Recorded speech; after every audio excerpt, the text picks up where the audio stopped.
Recap of Week 9. It was a fantastic week in Madden Warfare, full of upsets and ass whoopings. Our first game of the week was the Packers at Soldier Field. The Bears had a chance to put themselves in position to be the first person besides the Lions to claim first in the NFC North, but they dropped the ball in a bad way. Packers go into Chi-Town and destroy the Bears, 59-7. Where was that offense, Red? Well, the Eagles ran out of luck this week. Must have left that lucky rabbit's foot at home. They really needed a win versus Dallas to stay relevant, but apparently the Cowboys decided they have had enough of Philly this season.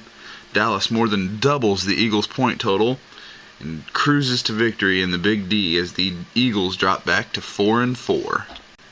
Undefeated defending Super Bowl champion? No problem. Will the real Chenier Pinckney please stand up? Who is this guy? We all counted SP out. Thought he was finished, washed up, too busy for just a game. But did we jump the gun a little? I think so. After starting the season with 3 straight losses, these G-men have turned things around completely with 5 straight wins, beating division rivals Philadelphia and Washington, and now the undefeated defending Super Bowl champion Bengals. I think it's safe to say Chenier can once again compete with any team in this league. Good shit. Chargers pull off the upset in Foxborough. After San Diego jumps out to a 35-10 lead early in the second half, Patriot owner tries to save face by handing the controller over to his cousin, who breaks the rules and tries to cheat his way to victory to no avail. I was under the understanding that if you pass the controller over to somebody, they're responsible for knowing the rules. I'm just saying. Game was already in hand, though, when you pass the sticks, so no big deal, I guess. Good game, Neil. One game that didn't make the docket last week because it was considered a guaranteed win for the Carolina Panthers ended up in a huge upset. Even though it may be too little too late, you have to respect the passion these 49ers are playing with. That win puts them at 5-4, which is actually only 1 game out of the wild card.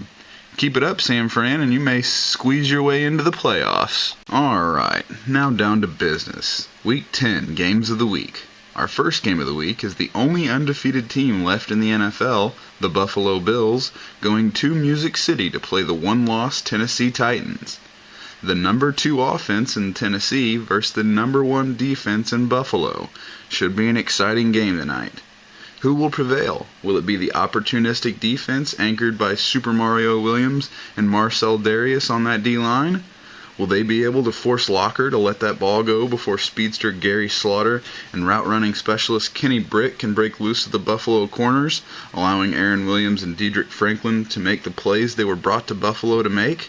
Or will that Titan offense, led by Jamal Charles, Jared Cook, and the previously named Titans, prove too much for the Buffalo defense? Either way, it's going to be nasty in Nashville tonight as the 2 top AFC squads battle it out for the number 1 seed. Game of the Week prediction?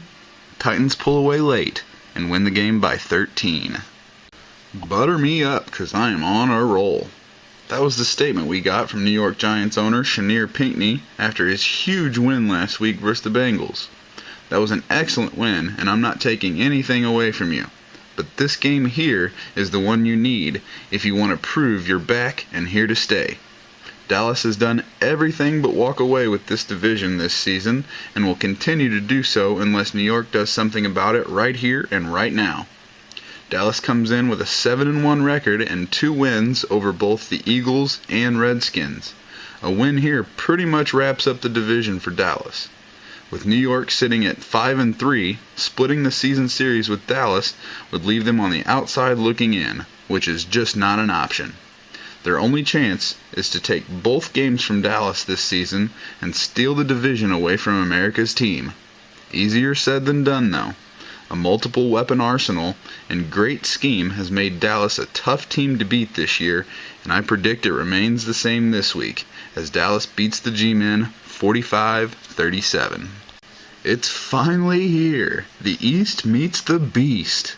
The Philadelphia Eagles travel to the Steel City to play the Pittsburgh Steelers in the first of 3 very anticipated contests between the NFC East and the loudmouth Pittsburgh Steelers. Don Amlin and his tight end streaks, D-end pass rush, and 99 man cover corners come in to test their skills versus Mike Wallace, Ryan Davis, Big Ben, and that somewhat dented, slightly warped Steel Curtain defense. Both teams have had a less than stellar start to the season, finding themselves needing every win they can get in order to have a shot at making the playoffs.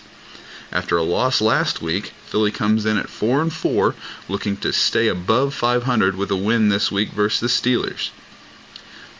Pittsburgh, on the other hand, after an 0-4 start, have battled back to 4-4 with 4 straight wins over pretty easy competition.